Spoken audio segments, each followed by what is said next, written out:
Bueno, muchas gracias, doctora Roig. En primer lugar, quería agradecer a la Sociedad Española de Cardiología la oportunidad que me ha dado de poder participar en este estudio, que para mí es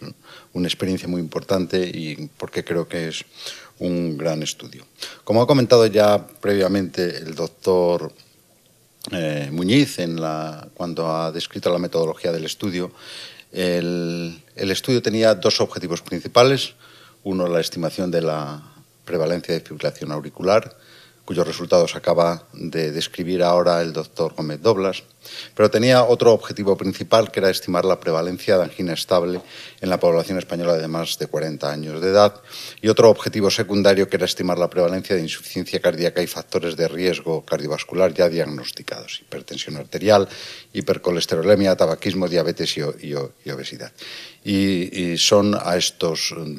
dos objetivos no tratados hasta ahora los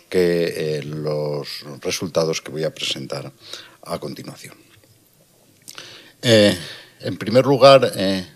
merece la pena recordar, como ya ha hecho la doctora Roig, por qué es necesario, por qué creímos que era necesario realizar un estudio sobre prevalencia de angina estable. Si analizamos los datos a nivel europeo, podemos ver que la prevalencia estimada se sitúa en torno al 2 o al 4%, a partir de múltiples estudios de diseño bastante diferente. Con estos datos, pues se calcula que en todos los países europeos existirían aproximadamente entre 20.000 y 40.000 individuos por millón de habitantes con angina estable. Si nos centramos en España y en estudios poblacionales, que son los estudios que permiten conocer con más rigor la prevalencia de las enfermedades crónicas, observamos que solamente existen dos estudios que han analizado la prevalencia de angina estable en España. El primero, y quizá el más importante, fue el estudio PANES, desarrollado durante 1998 y cuyos investigadores principales fueron muchos, entre ellos el doctor López Bescós y el doctor Cosín. Analizaron en una muestra de la población española entre 45 y 74 años la prevalencia de angina, y esta fue del 7,5%, con un predominio en las mujeres. Este estudio tiene algunas limitaciones y algunos expertos consideran que por las características de su diseño sobreestima la prevalencia. El otro estudio importante es el estudio REGICOR, promovido por el propio grupo REGICOR. En uno de sus estudios realizados entre el año 94 y el año 96, estimaron la prevalencia de angina en una población de 6 áreas de la provincia de Girona.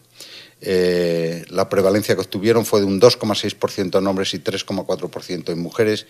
y el estudio presentaba como principales limitaciones pues el hecho de ser un estudio local, limitado a áreas de una provincia, y una posible estimación por no incluir a pacientes mayores de 74 años, y fue dirigido por el doctor Masia. Es evidente que si queremos conocer cuál es la prevalencia de angina estable en España ahora, tenemos los dos estudios con algunas limitaciones, pero sobre todo tenemos un problema, y es que es la antigüedad de los estudios. Han transcurrido más de 15 años y desde entonces se han producido cambios muy importantes en la epidemiología de la enfermedad coronaria en España, y también cambios que se han traducido en mejora, afortunadamente, en el manejo de la cardiopatía isquémica aguda, que indudablemente deberían haber afectado a la prevalencia de angina estable.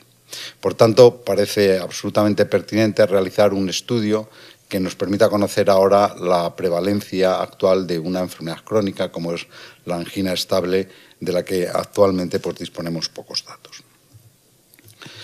Centrándonos en los resultados del estudio FRECE-YA, hemos de decir o de repetir, como ha dicho el doctor Muñiz, que para estimar la prevalencia se utilizó el cuestionario de Ross. Se utilizó este cuestionario de Ross por dos razones fundamentales. Uno, porque es el recomendado por la OMS y validado a nivel internacional y a nivel nacional, y el segundo, porque nos puede permitir compararnos con otros estudios de prevalencia de angina.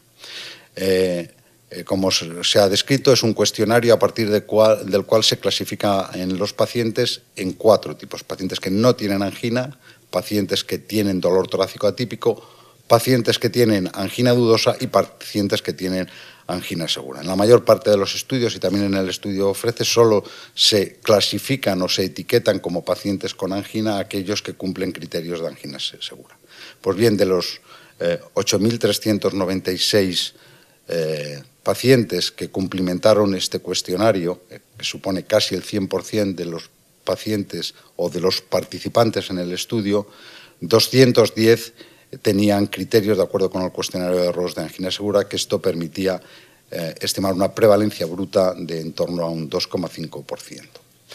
De estos pacientes con angina, la mayoría de ellos, en 2/3 partes, estaban en clase funcional 2 y solamente una pequeña proporción de pacientes, en concreto menos del 10%, estaban en clases funcionales más avanzadas, clase funcional 3 o clase funcional 4. Ya entrando en datos ponderados por edad y por sexo, como se ha descrito en la metodología, hemos de decir previamente que utilizamos dos definiciones de angina. En la primera de ellas, basada en angina estable 1 o angina segura por el cuestionario de Ross, que es los datos que hemos comentado en la anterior diapositiva, ofrece, cuando se ajustan estos datos, una prevalencia para la población española de angina segura por el cuestionario de Ross del 2,6%, con una tendencia a ser mayor en hombres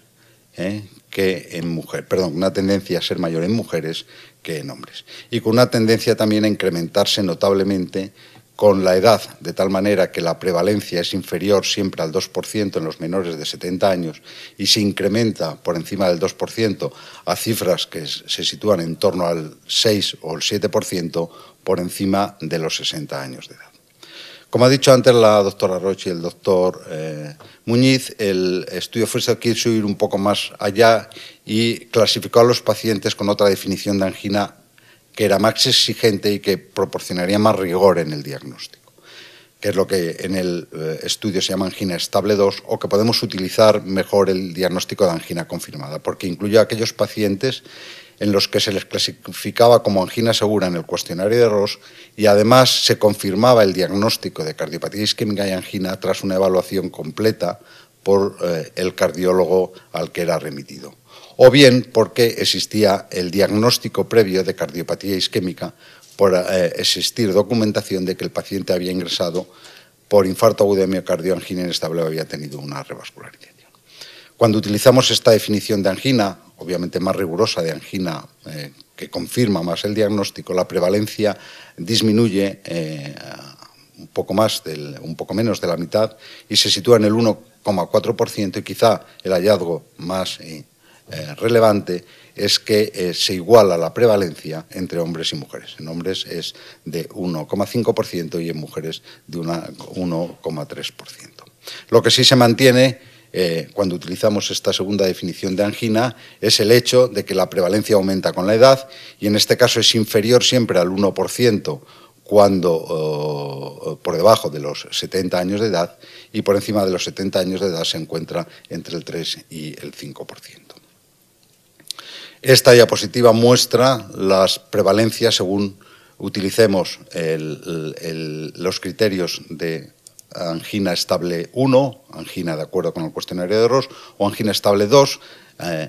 angina por el cuestionario de Ross y confirmación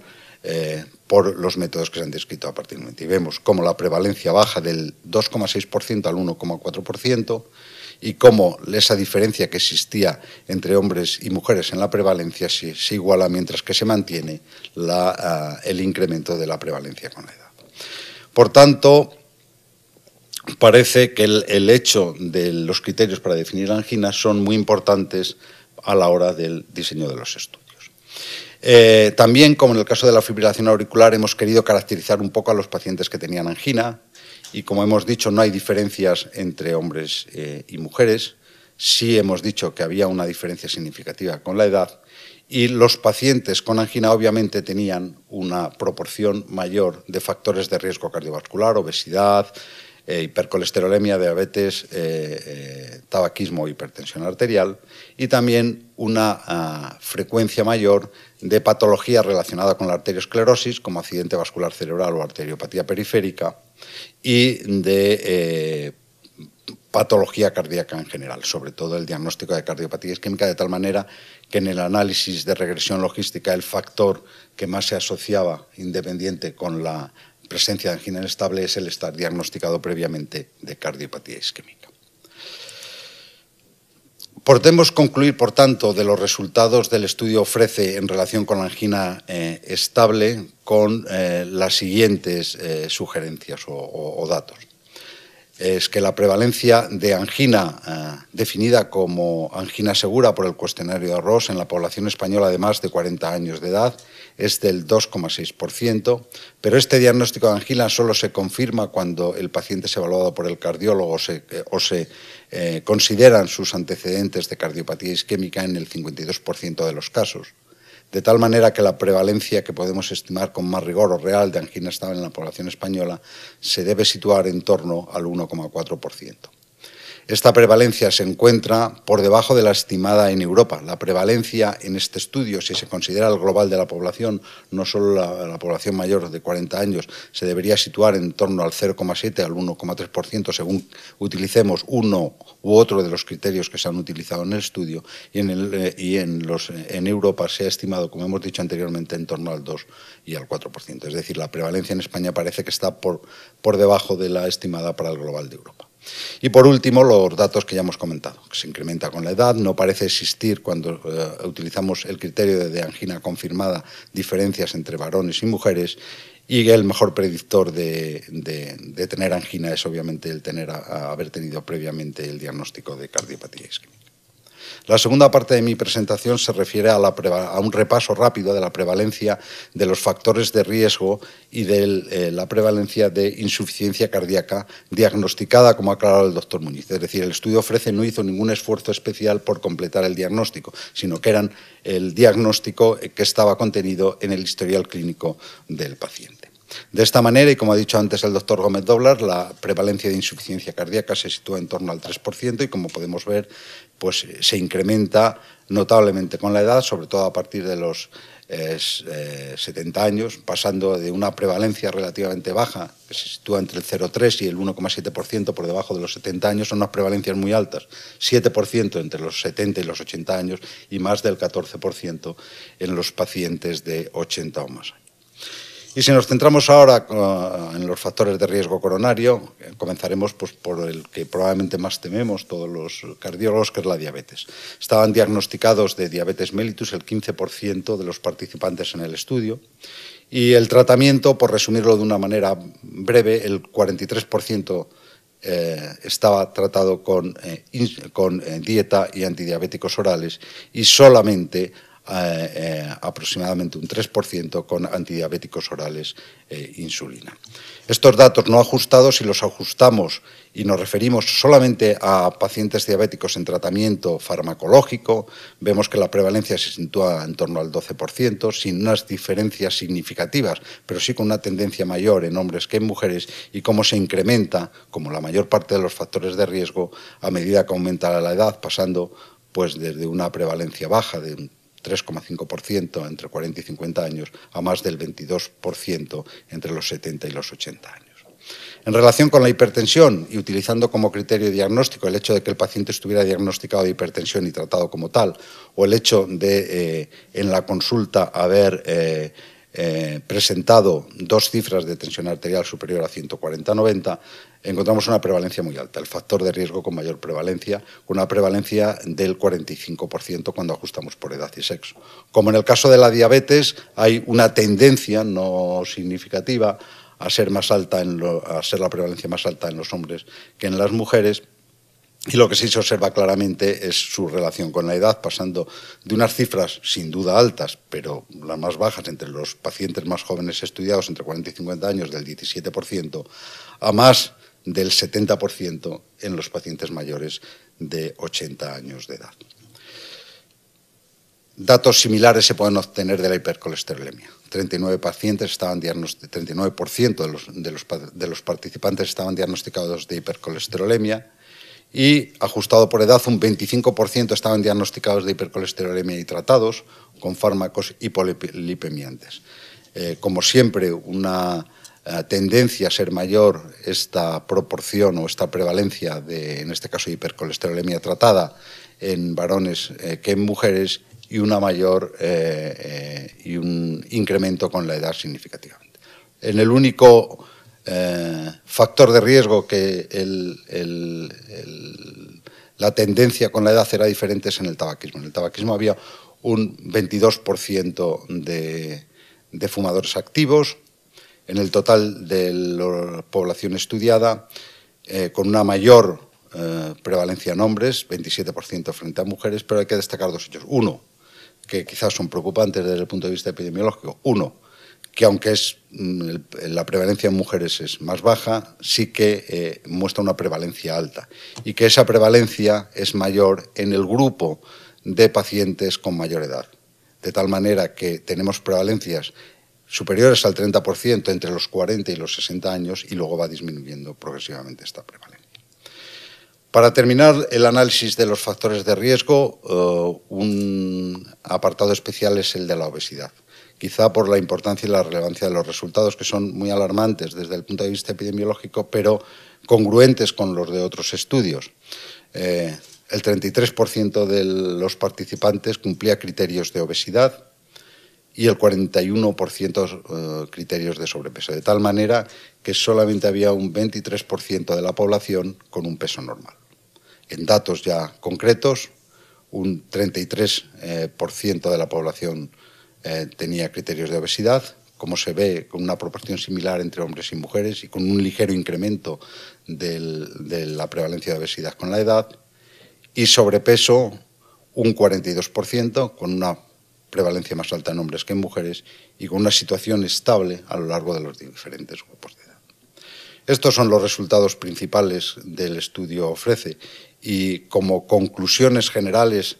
del estudio podemos establecer las siguientes, que hemos querido dividir en dos tipos: en conclusiones metodológicas, que a nosotros nos parecen también trascendentes, y en conclusiones epidemiológicas, que era el objetivo principal del estudio.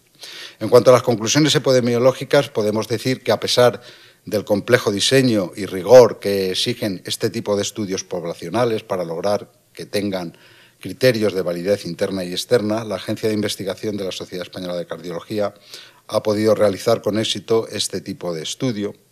en el que ha estimado la prevalencia de fibrilación auricular y angina en una muestra muy amplia de la población española de más de 40 años.